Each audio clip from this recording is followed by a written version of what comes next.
your schedule and deciding to attend this webinar. So without any further delay, we'll start the presentation. So before I talk about what are the features and benefits that NPS offers to an employee or an individual, I'll quickly give you a brief of how NPS was inculcated to our country and what's the journey of NPS been so far. National Pension System, which is NPS that we call is a Government of India initiative. This was introduced on 1st of January 2004. And when it was introduced in 2004, it was exclusively introduced or exclusively launched for government sector employees. So basically people working in the state and central government employees were the ones who were allowed to enroll into NPS. It remained the same for the first 5 years. From 2004 to 2009, only government sector employees were allowed to enroll into NPS. So in 2009, what basically happened was the powers and the functionalities to supervise and monitor NPS was handed over to a government body called PFRDA, which is Pension Fund Regulatory and Development Authority of India. So when PFRDA came into existence in 2009, what basically happened was PFRDA brought in a corporate all citizen model, which we also call as individual NPS. So what basically happened in an individual NPS was each and every Indian citizen aging between 18 to 70 was told that they are now eligible to open an individual NPS account, so which is still existing. Anyone who's an Indian citizen and anyone who falls under the age bracket of 18 to 70 can go ahead and can open an individual NPS account. So this came into existence, as I mentioned, in 2009. Again, in December 2011 or early 2012, PFRDA brought in a corporate sector model. Now, the whole idea behind launching a corporate sector model was to basically inculcate the habit of pensions or to increase the awareness of NPS amongst the salaried section of the society, which is people like us who work in a private organization, and in return we earn salary. To increase the participation or to increase the awareness of NPS amongst the salaried section, PFRDA brought in a corporate sector model. So when a corporate sector model was launched in 2011 or early 2012, licenses were given to some of the banks, some of the broking firms, financial institutions, and we were termed as POP. Now, as a POP, our core responsibility basically was to do a tie-up with an organization and then open their employees NPS account, which will be considered as corporate NPS. So what am I trying to make you understand basically is there are two variants of NPS. There is an individual NPS and there is a corporate NPS. So obviously, the first question that would arise in the minds of the subscribers or the employees is what is the difference between an individual account and a corporate account, and eventually which one is better. Now in the coming slides going ahead, I will make you understand the big difference, the only significant difference between an individual account and a corporate account, and you'll be able to have a fair idea of how investing into NPS through your corporate is a better option. Now that was about how NPS was inculcated to our country and the journey that NPS has had. Moving ahead, this slide basically talks about the types of accounts that are associated with NPS. So NPS primarily has two types of accounts. There is a tier 1 account and there is a tier 2 account. Now, as an employee, it is important for you to understand the difference between both of them. There are three major differences between a tier 1 account and a tier 2 account, which I will highlight. The very first being anyone who wants to enroll into NPS, that tier 1 accounts will get opened mandatorily. It's a mandatory pension account. So be it a corporate account or an individual account that you open, tier 1 is the one that gets opened mandatorily. It's a mandatory pension account. Tier 2, on the other hand, is a voluntary add-on account that the subscribers get. So this is the very first difference between a tier 1 and a tier 2 account. The second difference is on the tax benefit. Now, the beautification of NPS as a product is that it provides an employee tax benefit, or it provides a subscriber tax benefits over and above the ATC limit. Now, how do you get those tax benefits, in which income tax section? All of that is covered in the coming slide. We'll discuss about that in detail over there. But the tax benefit that an employee can enjoy from NPS is only associated in a tier 1 account. So if you go ahead and if you open a tier 2 account as well, there are no tax benefits that you get. All tax benefits in NPS are associated in a tier 1 account only. So that's the second difference between a tier 1 and a tier 2 account. The third difference is on the withdrawal facility. Now, as I mentioned that tier 1 is a mandatory account and there are tax benefits associated in tier 1, withdrawal is restricted in a tier 1 account, which means an employee cannot withdraw anytime. An employee cannot withdraw anytime from a tier 1 account. There are certain withdrawal restrictions when it comes to tier 1. However, in a tier 2 account, there are no such restrictions because it is a voluntary account and there are no tax benefits that an employee enjoys. An employee can invest anytime, an employee can withdraw anytime from a tier 2 account without any restrictions. So basically, a tier 2 account can be considered like a mutual fund or an investment account wherein you invest anytime, you withdraw anytime, there are no restrictions. However, as an employee, there are no tax benefits that you get. All the tax benefits in NPS are associated in a tier 1 account only. So these are the three major differences between a tier 1 and a tier 2 account. Minimum contribution to open a tier 1 account is 500. For tier 2, it is 1000. As an employee, you at least have to invest once in a financial year and a minimum amount of 1000 in your tier 1 account to keep it active. So that's the bare minimum that an employee needs to invest, 1000 in a financial year. Maximum, there is no limit. An employee can invest as many times as he or she wants to. Moving ahead, this slide basically talks about the tax benefits that an employee or a subscriber can enjoy from his or her NPS account. This is a very, very important slide because this slide will basically make an employee understand three things. First, how do you invest into NPS, which is basically in which income tax section do you get the tax benefits from NPS? Second, what are the types of contributions? And third is, what is the big difference between an individual account of NPS and a corporate account of NPS? Now, there are two types of contributions that you can see over here. There is a voluntary contribution, there is an employer contribution. So we'll discuss about each one. So first, what is voluntary contribution? Voluntary contribution basically means that an employee or an individual has opened the account on an individual level, which means you have not opened the account through the company, nor you have linked your NPS account to the company. You have opened an individual NPS account. So if an employee opens or a subscriber opens an individual NPS account as a subscriber of individual NPS, you can directly contribute towards your NPS account on a voluntary basis.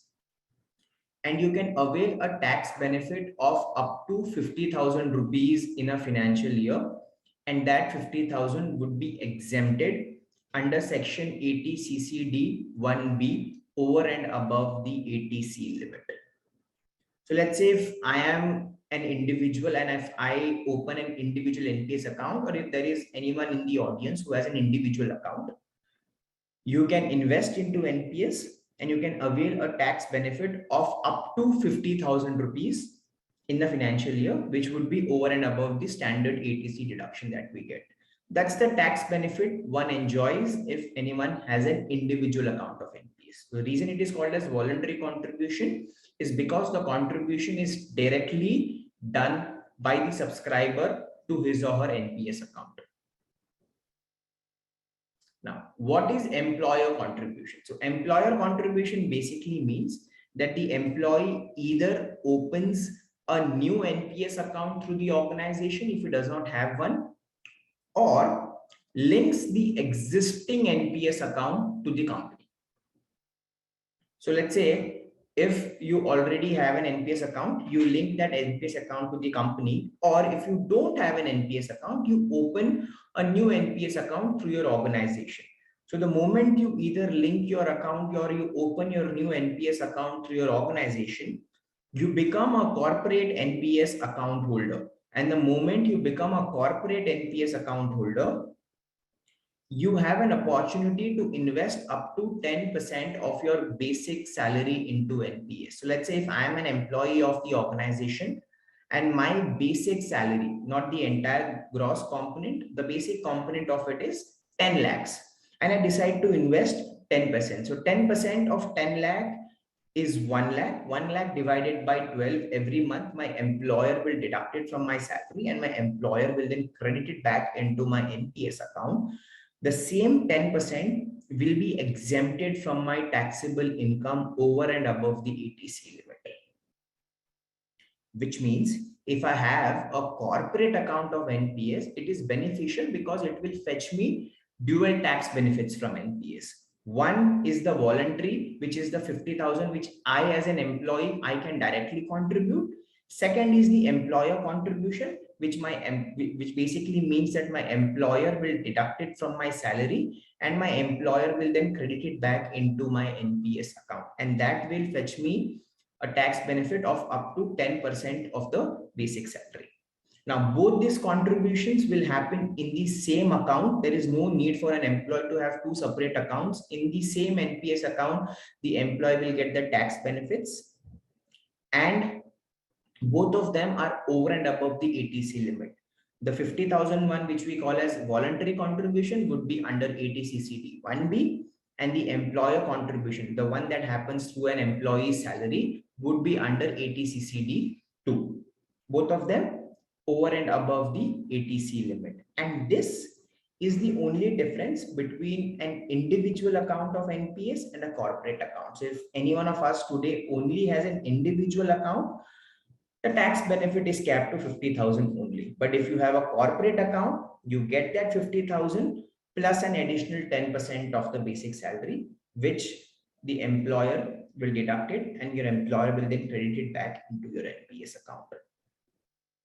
Now, to conclude the tax benefit part, if someone has an NPS account through the organization, so you as an employee can get dual tax benefit. One is the 50,000, which would fall under ATCCD 1B, and the second is up to 10% of the basic salary, which would fall under ATCCD 2. Moving ahead, this slide basically talks about the fund managers that are associated with NPS. So NPS, just like in mutual funds, we've got mutual fund managers who take care of the contributions or investments that we make towards mutual funds. In NPS, there are pension fund managers which are already predefined by the regulator. These pension fund managers would be responsible for giving you returns on your NPS investments. As of now, in India, there are 7 pension fund managers which the regulator has approved. You as an employee have the right of deciding which pension fund manager would you want for your NPS account. And whichever fund manager you decide, that pension fund manager would be responsible for giving you returns from your NPS account. There are 7 right now. You can decide any one of these 7. Plus, once in a financial year, you have an option of changing and switching this fund manager as well. Now, for your reference, we have also attached the link from where you can check the performances of these fund managers. So before you decide on a fund manager, you can actually have a fair idea of which fund manager is performing how. Moving ahead, this slide basically talks about the asset classes that are associated with NPS.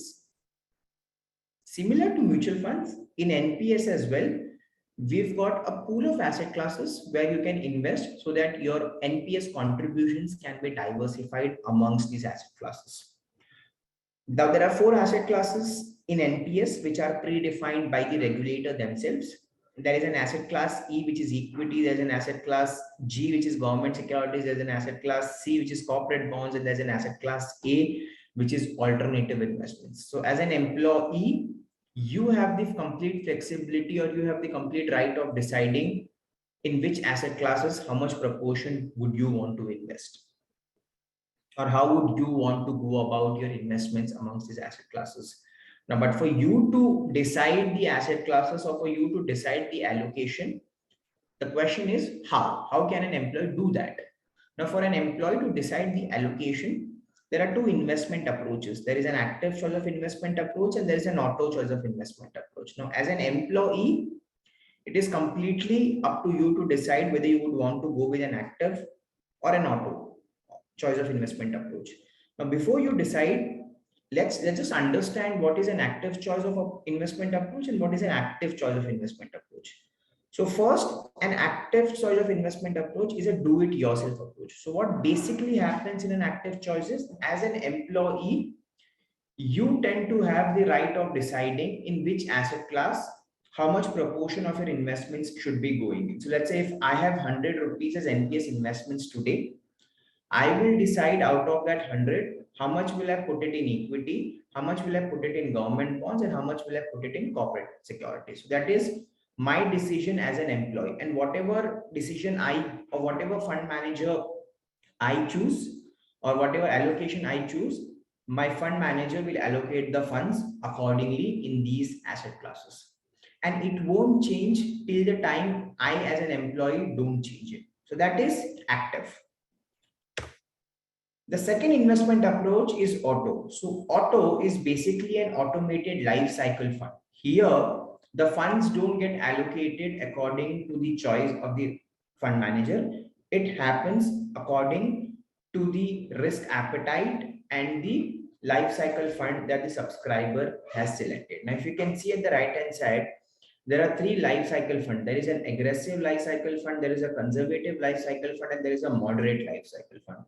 As an employee, the only decision that you need to make is who would be your life cycle fund, whether it would be aggressive, conservative, or moderate. Whatever life cycle fund you decide, and according to your age, the fund manager will allocate the funds in your NPS account. So that's the reason it is called as pick and choose. Now, as I mentioned, that as an employee, you have the complete right of deciding whether you would want to go with an active choice of investment approach or an auto choice of investment approach. Now, plus twice in a financial year, you have the option of changing from active to auto, from auto to active. You can switch and you can change twice in a financial year. Now, as of now, we have spoken a lot on the product front, which is what are the types of accounts, the tax benefits, the investment approaches, the asset classes, the fund managers. Now, what we'll be talking on, or now what we'll be focusing on, would be basically on liquidity, which is how do you get your money out from NPS, or how do you withdraw from NPS. Now, the next three slides. First slide, I'll talk about premature exit, which is how do you exit from NPS before turning 60 or before the retirement. Second slide would basically be on exit on superannuation, which is how do you exit from NPS at maturity. And the third slide would basically be on withdrawal in case of a demise of a subscriber. Now, premature exit, as the name would give you an indication, is basically an employee exiting from the organization, or an employee exiting from NPS, before turning 60 or before retirement and after completing 5 years. So let's say if there is an employee who's 30 years old and that employee goes ahead and opens an NPS account, at 35, after completing 5 years, the employee feels that he or she is no longer interested and the employee wants to close the account. Now, at 35, the employee can close the NPS account, but it will be considered as premature exit. So in case of a premature exit, whatever corpus that an employee has accumulated, 20% the employee can take it out at one go, which would be given without any taxes being deducted. The remaining 80% would be there in the account, and the employee will start getting pensions after he or she turns 60. So that's how basically premature exit works. If you exit from NPS after completing 5 years, you get 20% lump sum, which would be given without any taxes being deducted. The remaining 80% would be given as monthly pensions after the employee turns 60.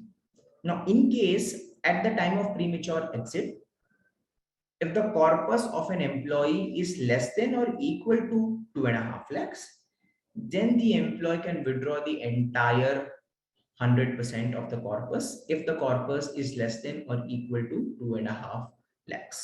One very important point before we move ahead: once you decide to exit from NPS and once you close your NPS account, your NPS account is closed for lifetime, which means you cannot reinvest, you cannot reopen another NPS account. So once you close it, it is closed for lifetime. Moving ahead, this slide basically talks about maturity at retirement, which is at 60 or 58 or whatever is the retirement age of the company. How do you get your money out from NPS? So let's say the retirement age of an organization is 60, for example. At 60 years, employee will have two options. Employee can either exit from NPS at 60, or the employee can keep on investing and do it anytime between 61 to 75. That's the option that an employee has. Now, let's say if an employee decides to exit from NPS at 60, whatever corpus that an employee has accumulated, the employee can withdraw 60% of that, and the entire 60% would be given to the employee without any taxes being deducted. So let's say if I am retiring from my organization, for example, at the age of 60, and I have an NPS corpus of 10 lakhs. Out of that 10 lakhs, 60% would be given to me without any taxes being deducted. And the remaining 40%, it gets invested back into annuity, and the employee starts getting pensions on a monthly basis after his or her retirement. So that's how basically maturity works at superannuation. You can withdraw 60% and the remaining 40% gets invested back into annuity, and the employee starts getting pensions on that. Now, in case if there is an employee who's joined NPS very, very late, let's say if an employee joins NPS at 58 or 60, and if the corpus of that employee's NPS account has not grown beyond 5 lakhs at retirement, then the employee can withdraw the entire 100% only if the corpus is less than or equal to 5 lakhs. So that's how basically the withdrawal works at retirement. Either the employee can keep on continuing investing after 60 as well, or after retirement, and do it anytime between after retirement and before 75 years of age, or the employee can withdraw at retirement and withdraw and has an option of withdrawing up to 60% of the total corpus, and the remaining 40% gets invested back into annuity, and the employer starts getting monthly pensions. That's how maturity works at superannuation. Now, this is basically how withdrawal works in case of a demise of a subscriber. In case if the subscriber passes away before maturity, which is during his or her investment period, before turning 60 or before retirement, whatever corpus that an employee has accumulated, the entire corpus goes back to the nominee at one go without any taxes being deducted. So let's say if the subscriber passes away before turning 60, the nominee or the legal hire will get the entire 100% of the corpus without any taxes being deducted. And if the subscriber passes away after maturity, like once the exit has happened and the employer started getting monthly pensions, whichever pension plan that the subscriber has selected for himself or herself at the time of his retirement or her retirement, the same pension plan will be applicable to the legal hire or to the nominee. So that's how withdrawal works in case of a demise of a subscriber. Before maturity, the nominee gets the entire 100%. After maturity, whichever pension plan the subscriber selects, the same pension plan will be given to the legal hire or to the nominee. Now, this slide basically talks about the annuity service providers. Now, as I mentioned, that 40% of the corpus gets invested back into annuity. As an employee, the last decision that an employee needs to make at the time of retirement is who would be the annuity service provider. Now, as of now, in India, there are 11 annuity service providers who will be giving, who are eligible for giving annuities. So at the time of the retirement, when an employee initiates the withdrawal online, the employee has to just select the annuity service provider. Whichever annuity service provider the employee selects, the legal representative will connect with the employee, will discuss about the various annuity plans, and whichever annuity plan the subscriber finds suitable for himself or herself, the same annuity plan will be applicable for the employee. So there are 11 right now. An employee can select any one of these 11. Obviously, in the coming future, it will increase, but as of now, the annuity service providers stand at 11. Yes, so this is basically on the account opening and the enrollments part. Now, the good part with NPS, with HDFC Securities, is the process for enrollments are completely digital. So generally, there are two scenarios or two situations. There are some set of employees who already hold an NPS account either from their previous organization or from on their individual level. So if you're someone who already has an NPS account from the previous organization or on their individual level, you just have to share your NPS PRAN number with your benefits team, and then your PRAN will be linked to entity. So the thing with NPS is, if you already have an NPS account, it is like our UN numbers in PF. You cannot have multiple NPS accounts. So if you're someone who already has an account from the previous organization or from your individual level, the same NPS account would be applicable and the same NPS account would be continued. So you'll not be allowed to open a new NPS account. And for employees who don't have an account, the process of opening an account is completely digital.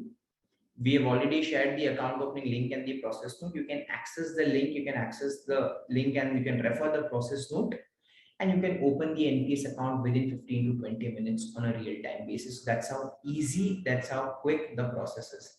There are only 4 details that you would be requiring for opening an account. Number one, you should have an image of your PAN card, which is a scan copy image of your PAN card, scan copy image of your cancel check or bank statement, or scan copy of your specimen signature.